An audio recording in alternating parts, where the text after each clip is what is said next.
Hi, are you a human? Do you like to sit on your butt? That's the best way to work on your hip mobility. For years, I had a lot of hip tightness because I spent a lot of time on the couch watching TV and a lot of time in chairs and cars. And then I figured out a little thing that I call TVISOUT, which I actually use while watching TV.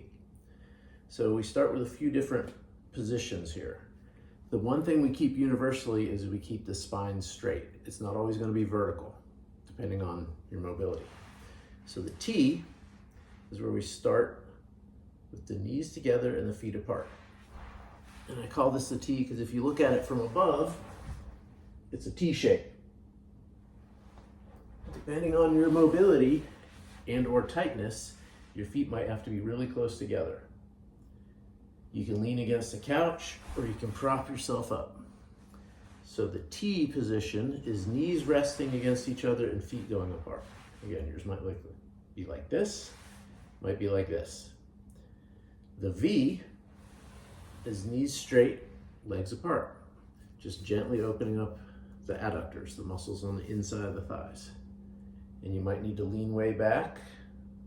You can play with it, variation is fine. The I is knees straight, spine straight.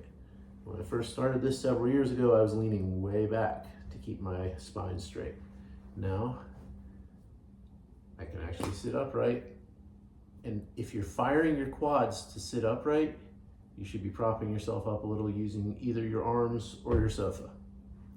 So there's T, V, I, and S is also known as the 90-90 stretch. Depending on the tightness of your hips, you might have to lean over a lot like this. Drop your hip towards the floor rather than trying to get your head over your hips. Because when we do this head over the hips thing, we bend the spine. We're trying to keep the spine straight. Let that hip fall. And then when you get tired of that one, turn to the other side. After S is the O. So O knees, as I call it, is because if you look at it from above, your legs are making an O. So you have your heels together and your knees apart, and you let them gently fall out. The U just happens by opening the bottom of the O, working the feet apart. And then you're back to the T. And with all these stretches, the idea is keep the intensity so low that you can hang out and watch TV and not think about it.